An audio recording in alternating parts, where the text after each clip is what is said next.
It was a warm Tuesday afternoon in the month of September. The kind of afternoon where the sun hangs lazily in the sky and the air is full of memories you didn't ask to remember. The whole family gathered in Grandma Nena Okafor's old house in Enugu. The one with the wide veranda and the hibiscus flowers she planted the year Chinonye was born. The same house where Chinonye had spent every Sunday for the past 3 years, helping Grandma with house errands, chatting with her under the mango tree, and listening to stories of her younger days when she ran the most beloved bakery in the whole of Cold City. But today, the house felt different. It was filled with family members Chinonye hadn't seen since the funeral, which had taken place only 3 weeks earlier. Some were hugging each other, some avoided eye contact, some were whispering. Everyone pretended to be sad, but Chinonye could tell they were all waiting for the reading of the will.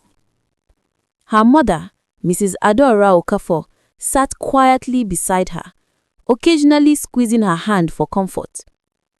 Adaora was the first daughter, gentle in nature, slow to speak, but always steady like a river. Her kindness had always been her strength and her vulnerability. Chinonye's younger brother, Chima, stood near the wall, his sketchbook tucked under his arm. His eyes were moving around the room, not in curiosity, but in calculation.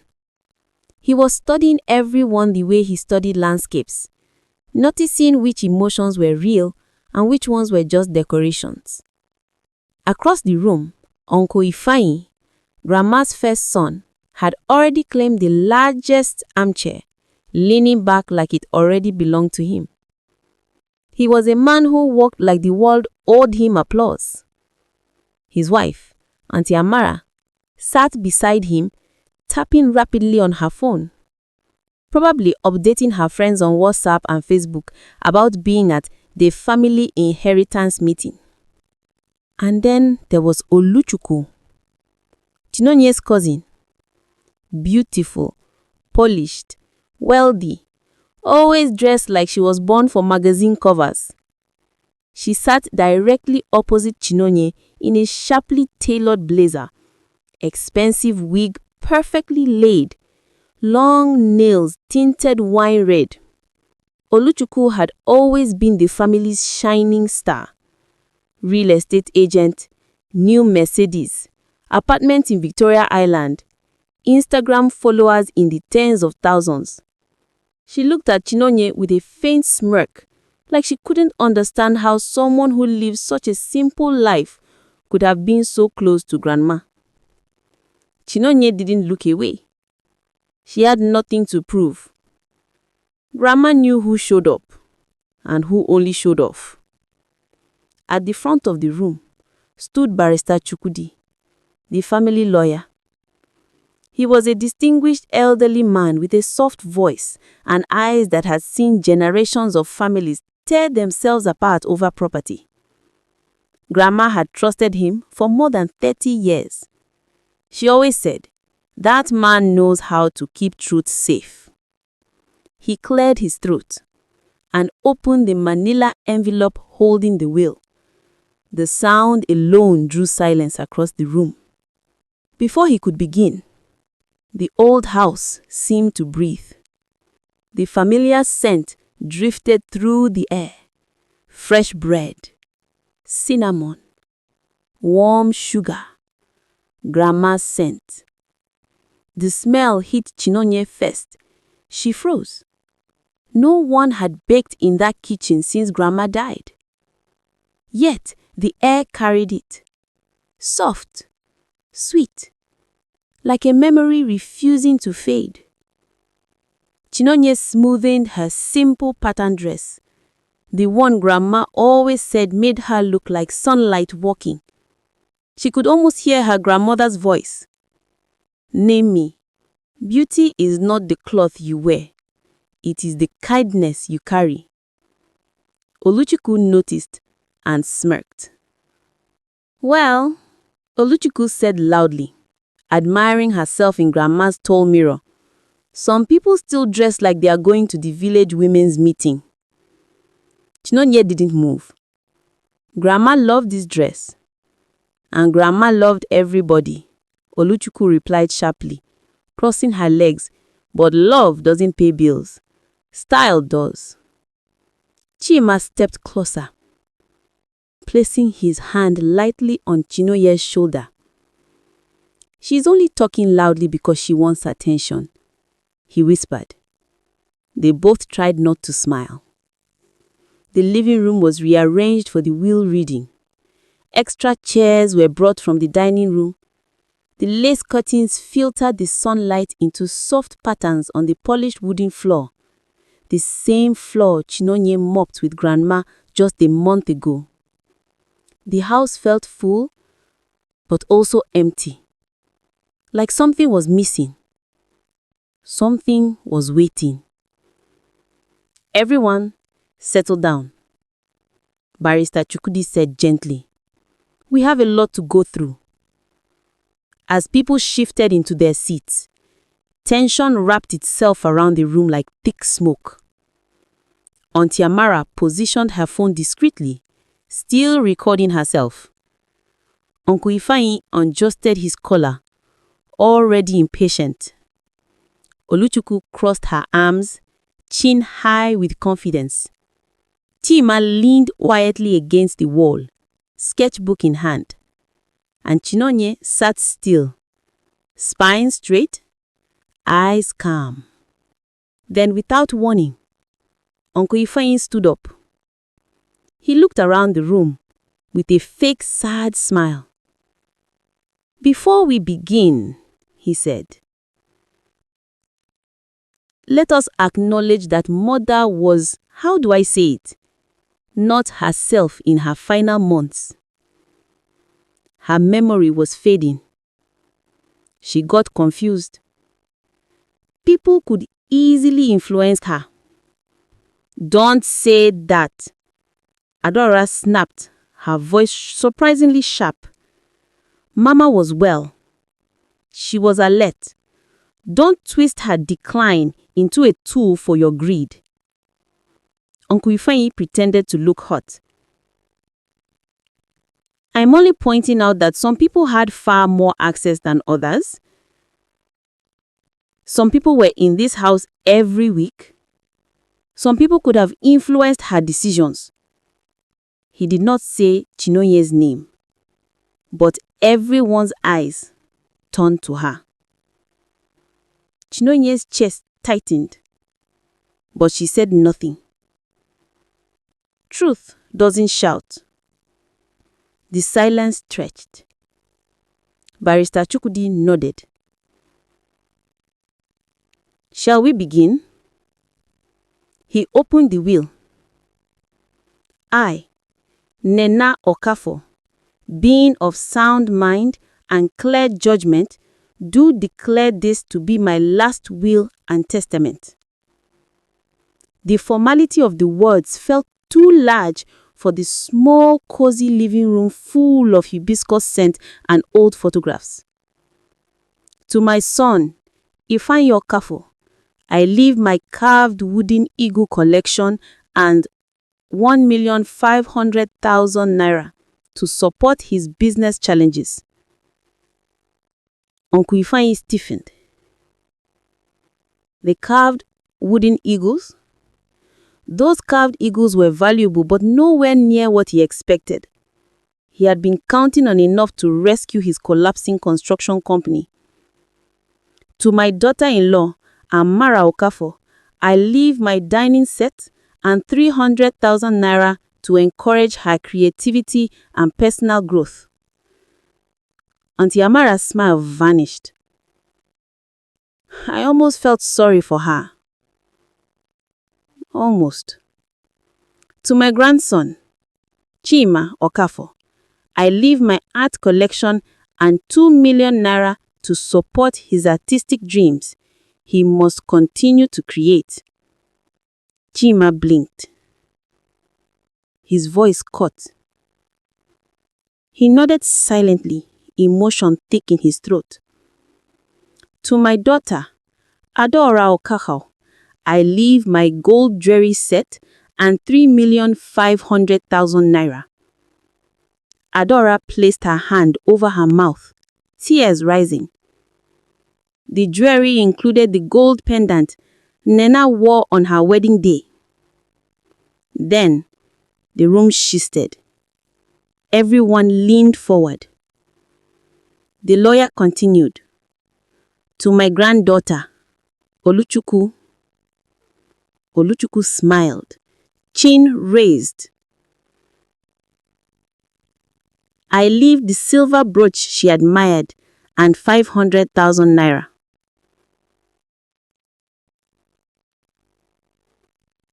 Silence. Then, What? Oluchukwu's voice echoed through the room. A brooch? 500,000? Her voice cracked. Is that some kind of joke? Please, allow me to finish, the lawyer said calmly. Then he read the final line upon which everything now hung. The rest of my property, including the house, the bakery building, my remaining funds, and the contents of my safe deposit box, I leave to. Before he could finish, Oluchukwu jumped to her feet. No, stop right there. We all know who you're about to say. The room froze. Oluchukwu pointed sharply at Chinonye. Ha! Chinonye, the one who pretended to be the devoted granddaughter, the one always here every Sunday, the one with the house keys, the alarm code, the access. Adaora stood. Sit down, Oluchi. No, Oluchi shouted. Everyone knows Grandma's jewelry started disappearing months ago. Valuable pieces, the gold wristwatch, the ruby earrings, even her engagement ring. People gasped. Some nodded. Some looked away. And then, Barrister Chukwudi raised his hand. Silence fell like a curtain. Your grandmother anticipated this exact moment. Oluchukwu blinked. What? She knew someone was stealing from her, the lawyer continued, and she asked me to help her catch the thief. He lifted a laptop. 6 months ago, Chinonye helped her install a cloud system. Chinonye remembered. She told me it was for storing old photos. Yes, the lawyer replied gently. And also, security footage. Oluchukwu's face drained of color.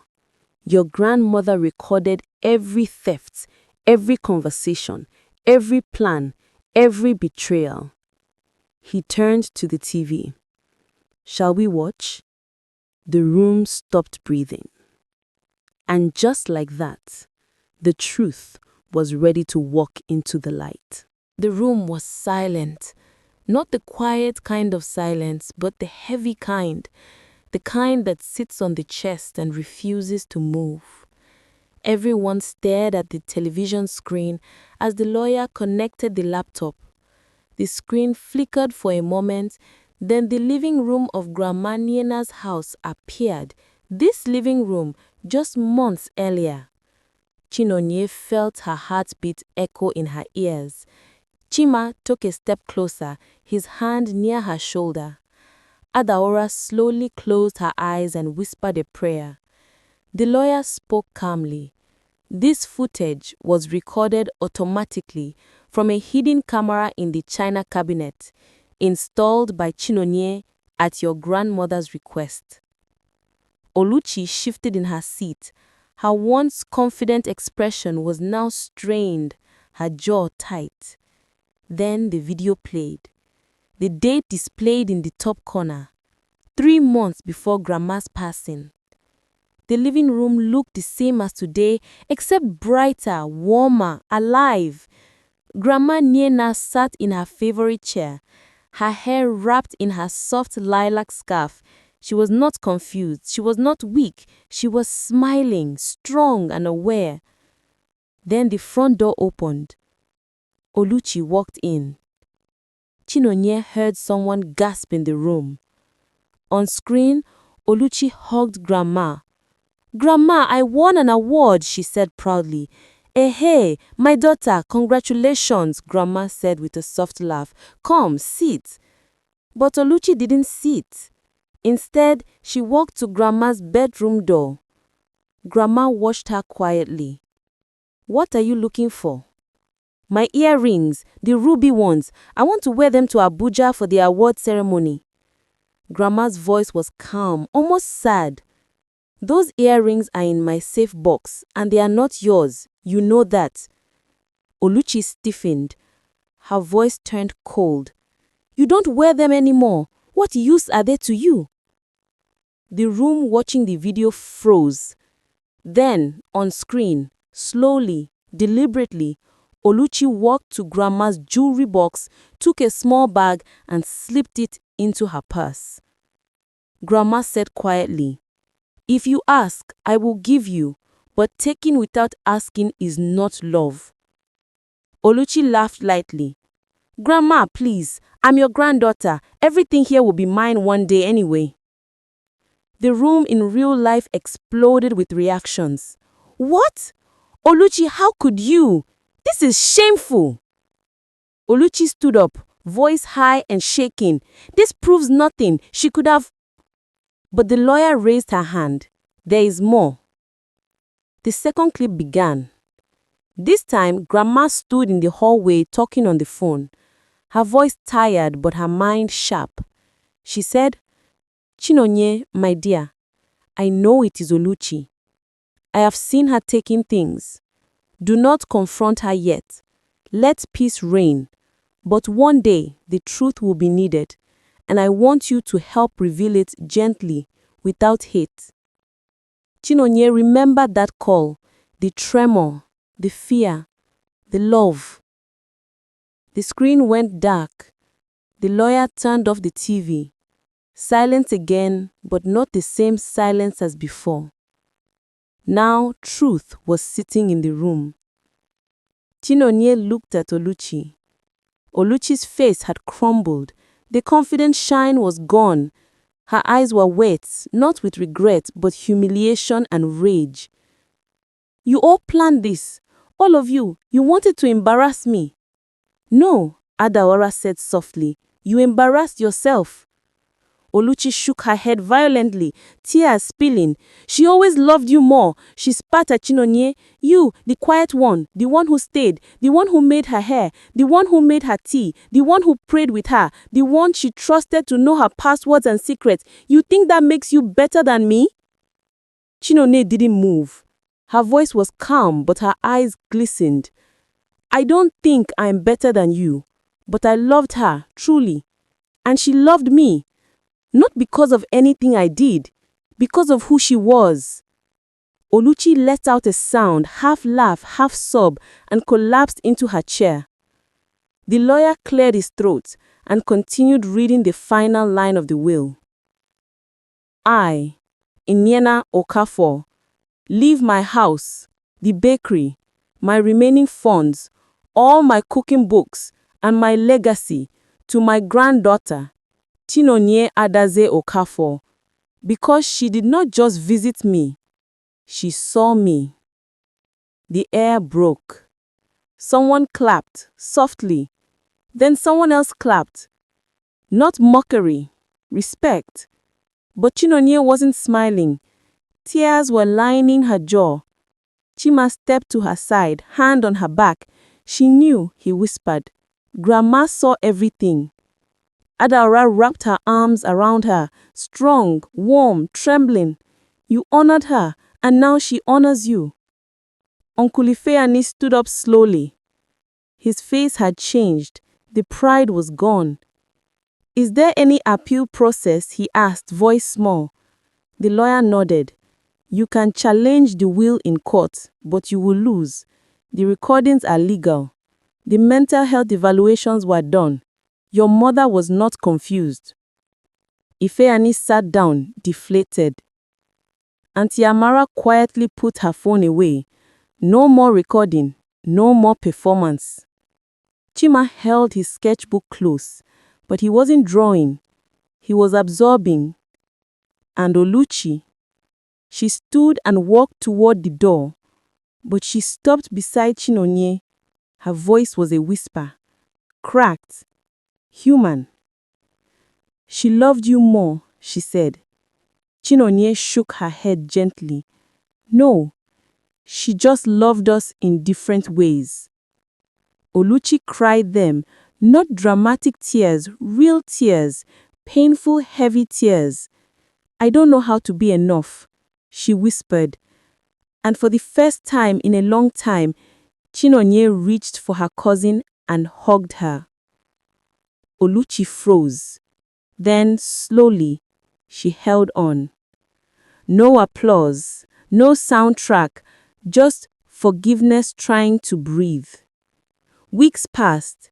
The bakery reopened, not as a business, but as a community baking center for young girls. Chinonye stood outside the bakery as the ribbon was cut. A sign hung proudly, Nyena's Rising Community. Children laughed, women baked, old memories walked into new purpose.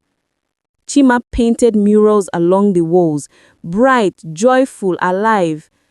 Adaora taught cooking classes every Saturday. And Oluchi, she came too. Not every day, but enough. Healing is slow. One afternoon, as the sun set over Enugu, Chinonye stood under the mango tree where she once listened to grandma's stories. She closed her eyes and felt the breeze. She whispered, "Thank you, Grandma.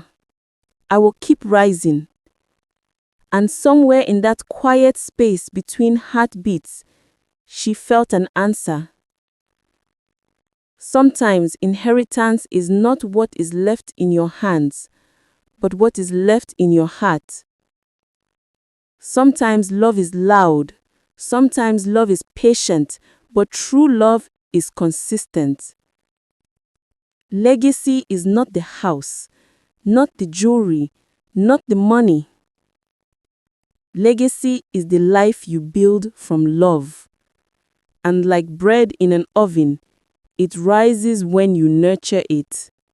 The end.